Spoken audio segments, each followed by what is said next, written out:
History often speaks with a loud voice, but sometimes its silences are even louder.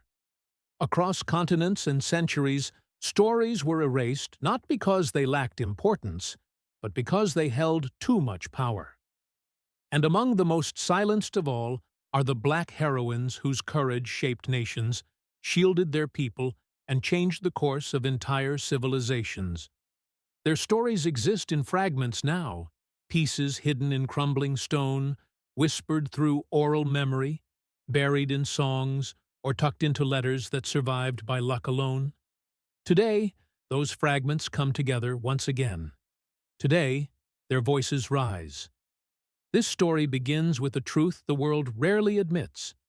Many of these women were erased, not by accident, but by design. Empires rewrote history to flatter themselves, not those they tried and failed to conquer. Colonial scholars ignored women's leadership because it disrupted their narratives. Wars destroyed archives. Missionaries banned local stories. And over generations, silence wrapped around these heroines like a heavy cloak. But if history could bury them, time could also unearth them. Before going deeper, the narrator pauses as if speaking directly to the viewer's heart. These forgotten women matter, because their courage shaped the world, and because their legacies deserve to be known, remembered, and honored. If you want more untold stories like these, the narrator urges viewers to subscribe, share, comment, and stay for the full journey. Because the more people who hear these stories, the harder it becomes for history to erase them ever again. The first forgotten heroine lived along the banks of a great river, one that carved its way through the earth like a living memory of thousands of years. Her name was whispered in the carved stones of temples now half buried beneath shifting sands. She was a queen known for her sharp mind and unshakable resolve. As foreign armies marched toward her homeland, bringing metal, fire, and ambitions of domination, she stood unafraid. She did not hide in palaces or send others to fight for her. She stepped to the front herself, raising a shield polished by the hands of her people and worn by years of training. She refused to surrender her land, her culture, or her dignity. She was a master of defense, turning the harsh desert into an ally and the river into protection. Her soldiers followed her not out of fear, but loyalty, because she had earned their devotion. When invaders believed they could intimidate her kingdom with their armor and numbers, she met them with a strategy so precise it stunned even those who recorded the battles. She lured them into valleys where they moved slowly, where heat drained them, where they became desperate for water. She struck fast, retreating into shadows, then striking again in waves. Her resistance didn't just repel an invasion. It forced the foreign empire to negotiate peace on her terms. Territories were redrawn. A symbol of her victory once stood tall, carved by artists who understood they were commemorating something historic. But in later centuries, colonizers erased her name. Her victory was reduced to a footnote. Her role was replaced with male rulers, who came long after her. Yet she lived on through memory, through fragments of her story that researchers and locals kept alive. And today, she stands again, not in silence, but in remembrance. The second forgotten heroine came from the forests and savannas of West Africa, a land rich with knowledge, trade, and complex political structures, long before outsiders acknowledged them. She was not a queen born into a royal family.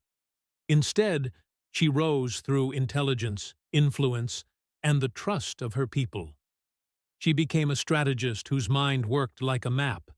Every path, every border, every hidden trail known to her as intimately as her own heartbeat. When a European empire arrived, hungry for land and resources, she recognized something many others did not. Their power came not just from weapons, but from manipulation, misinformation, and alliances forged through deception. She turned intelligence into her greatest weapon. She created networks of informants disguised as traders, travelers, healers, and storytellers. They moved quietly from village to village, collecting information, observing troop movements, listening to whispered plans. She built a system of coded messages carved subtly into wooden sticks, woven into hair patterns, or hidden in drums that carried signals across miles. When invaders attempted to bribe local leaders, she responded by exposing their lies with evidence collected long before anyone thought to doubt them. She fed false information to the empire's officers, leading them into ambushes or convincing them that regions already loyal to them were planning rebellions. Generals who once walked confidently through foreign lands began to fear shadows. Soldiers grew paranoid. Ambition crumbled into confusion. Her leadership preserved her people's freedom for decades. European letters later revealed an unspoken admiration for her brilliance. Some commanders even admitted privately that without her interference, the region would have been conquered much sooner. Yet, when historical accounts were written, her name vanished. Her networks were attributed to tribal unpredictability rather than genius. But her legacy can still be traced in the strategies passed down, in the legends elders still whisper by firelight, and in the survival of her homeland against overwhelming odds. The third heroine lived in the Caribbean, where the sun burns brightly and winds carry the weight of centuries. Her story unfolded in an era where plantations stretched across the land like chains, and where freedom required immense courage. She was born into oppression, but refused to accept the world as it was. She became a voice of rebellion, a spark that ignited hearts weary of suffering.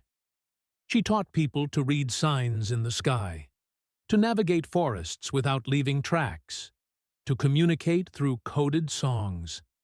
She gathered groups at night, sharing lessons about unity, planning safe routes, and preparing for a revolt that would shake an empire. When the uprising came, it echoed across the islands like thunder. Her strategies inspired thousands to rise as one. Plantations that once symbolized cruelty became battlegrounds where enslaved people claimed their humanity. Even when colonial soldiers advanced with superior weapons and reinforcements, the uprising endured far longer than expected, all because of her planning.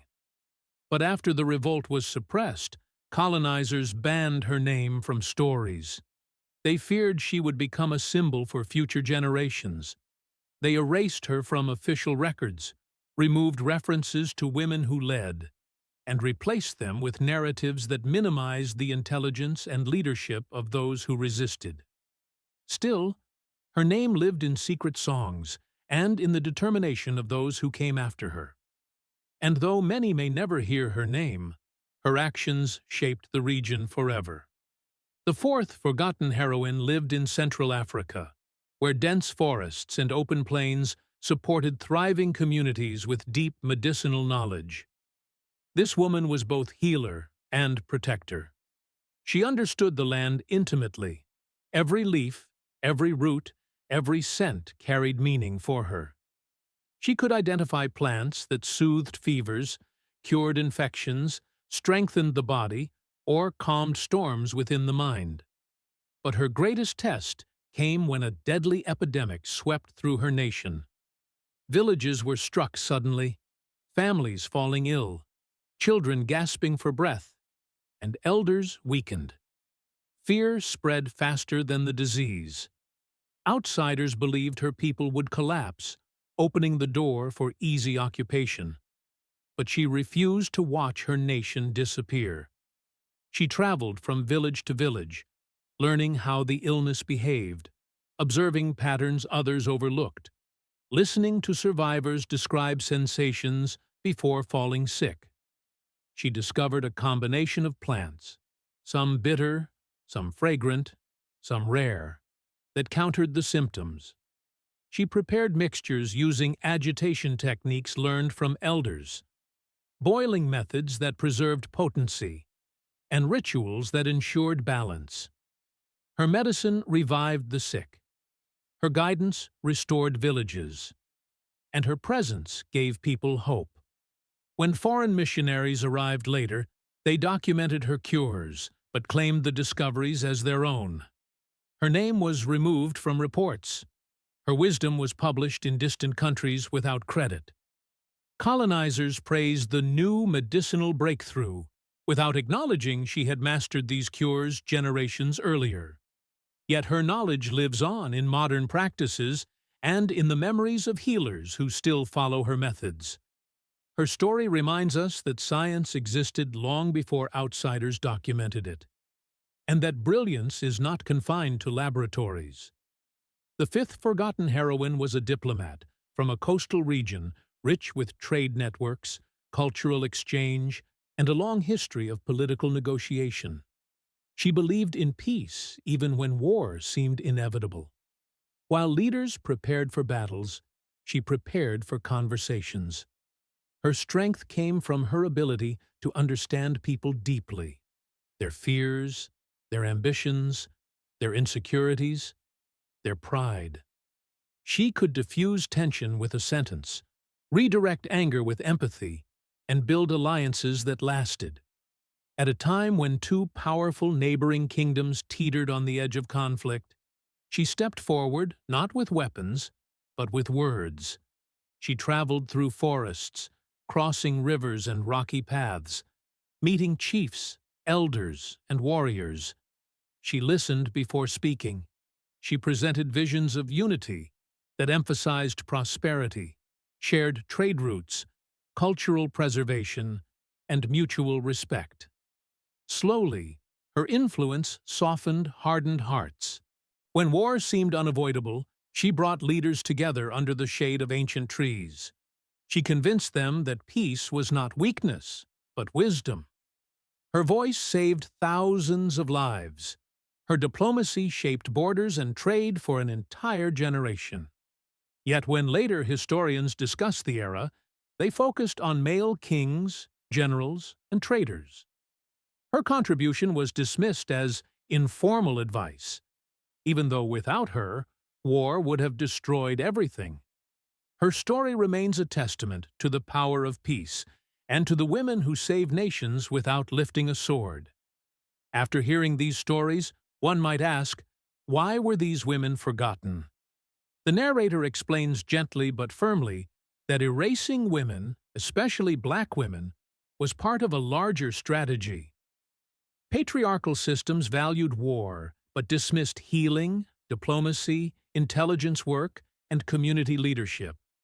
Colonial writers preferred tales of conquest, not resistance. They ignored the victories of African and Caribbean leaders because those victories challenged the myth of European superiority.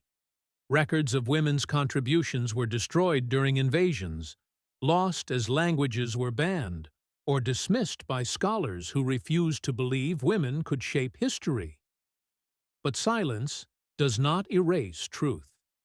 Evidence of these heroines survives in carvings that depict female warriors, in artifacts found in burial sites, in the stories elders guard fiercely, in songs that reference unnamed protectors, and in letters where European officials grudgingly admitted they had been outsmarted by women whose names they could not pronounce. These heroines teach modern generations that power comes in many forms. Leadership is not only in battles, it is in wisdom, knowledge, and the courage to act when others hesitate. They prove that black women have shaped nations long before colonial timelines began. They show that strength is not new, it is ancient. The narrator moves toward reflection. If history forgot these women, what does that say about the stories we learn today? What other truths remain buried? How many more names were removed? How many more heroes were hidden so that certain narratives could thrive? And how many of those forgotten voices belong to women who protected their people with everything they had? Their legacy lives not in textbooks, but in the strength of descendants, in cultures that survived against the odds, in languages that refused to disappear, in melodies passed from generation to generation, and in the resilience of those who continue to fight for justice, dignity, and freedom today. To reclaim these stories is to reclaim truth itself. It is to honor all the women who were leaders but denied titles, strategists but denied recognition, healers but denied credit, warriors but denied remembrance. It is to fill history's empty spaces with the voices that always belonged there. As the story comes to a close, the narrator invites viewers to carry these women forward by speaking about them, sharing their stories, refusing to let silence consume them again. The narrator reminds viewers that this channel exists to restore the chapters of history that were ripped out. And to keep this mission alive, viewers are encouraged to like, share, subscribe, and comment which forgotten heroine inspired them the most, or which hidden story they want uncovered next. History tried to bury these women, but the world is finally listening, and once remembered, their names will never be forgotten again.